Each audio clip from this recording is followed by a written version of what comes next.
So, other reviews. Let's talk about Radioactive. Yeah, so Radioactive was set to be released in, like February or March? Yeah. Yeah, something like that. It was released in the cinema in America, I believe, in December. Oh, was it? Okay. Yeah, because this is technically a 2019 film, I think. Yeah, I know it did its festival circuit, and I think it just missed its mainstream release because of a lockdown. Yeah. So it's a Marie Curie biopic, and it's pretty boring.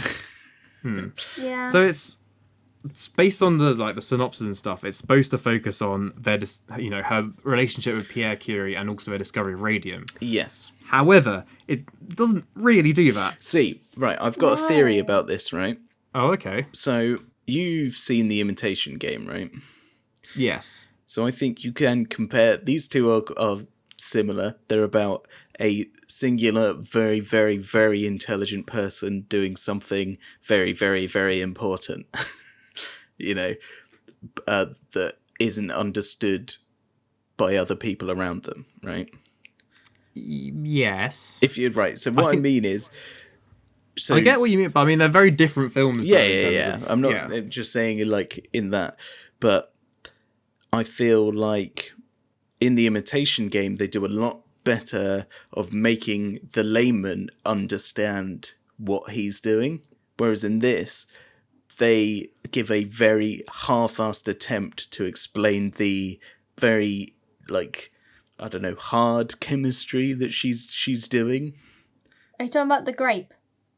Yeah, I mean, they do that, half-assed attempts with the grape, and they've got these occasional graphics of some atoms doing some random bullshit. But that we're expected to understand. Yeah, but I feel like the writers themselves didn't understand what the fuck she was doing, and then attempted to explain something they didn't understand to layman's. Yeah. Well, so I think this leads to my general overall problem with the film is it has no idea what it wants to be, because it doesn't, it's so unfocused. It doesn't focus enough on the science of the discovery, like you said. There's not enough effort put into explaining what's going on scientifically. It's oh, okay, well, it focus on Marie and Pierre and their relationship. Well, not really. He dies really early, and their relationship is weirdly breathless and rushed. And, it really is, isn't it? Yeah, and all their scenes together, there's this really weird sort of like they're rushing through their lines. There's no emotion to them. They're sort of just trying to shout lines at each other as quickly as possible. It was really weird to watch. It just felt like just two actors on screen. There wasn't really any chemistry there. Ironically. Hey. The thing is, I really liked Pierre as a character. I feel like he was okay. But then she felt like a female Sheldon in a way. Yeah, she had this air of, oh, I'm smarter than you, and I know it, Yeah, she was very unlikable. Yeah. But whereas that works for a character like Tony Stark.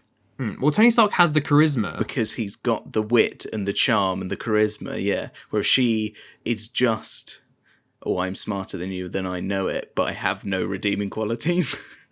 Yeah, it was weird because she certainly at the start of the film where she's going around demanding her lab, and then and then Pierre's like, oh, you can come work in my lab, that's fine. And then she starts demanding it be how she wants. It's choosing beggars. Yeah. Do you deserve this lab? You're being very dicky about it. Yeah, exactly. And I don't know if you felt this, but the film felt both, and I don't know how it managed to achieve this, but it felt super duper long, but also super duper rushed.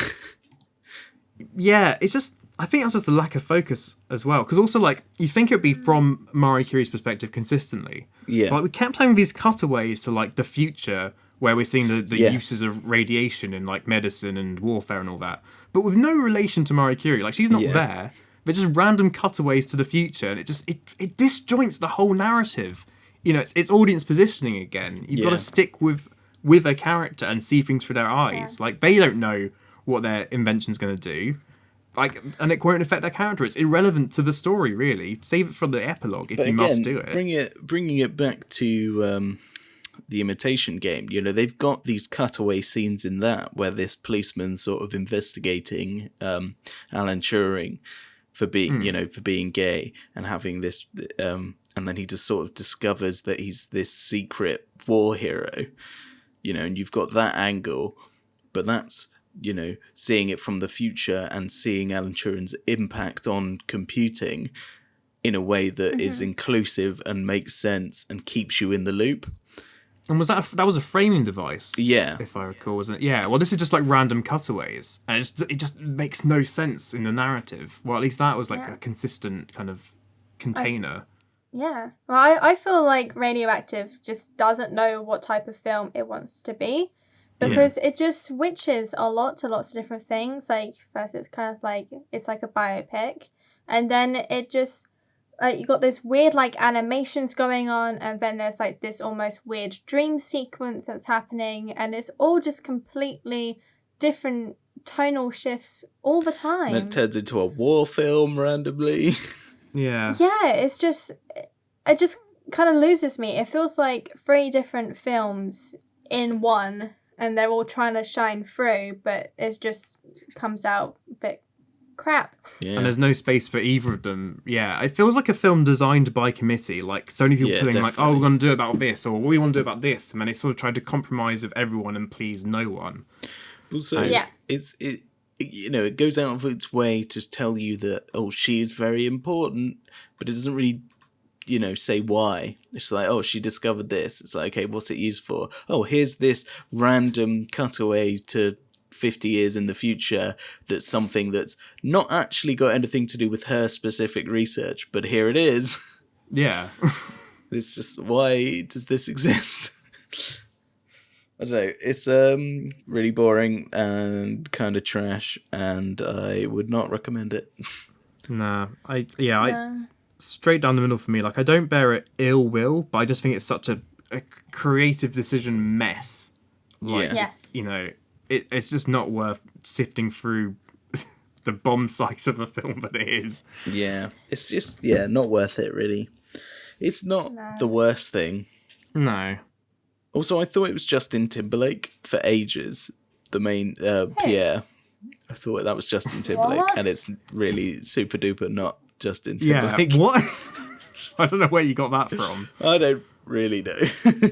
You don't even know who Justin Timberlake is, Andrew. I know who Justin Timberlake is. It's Justin Trouser Snake, innit? Ramen noodle hat. Yeah, him.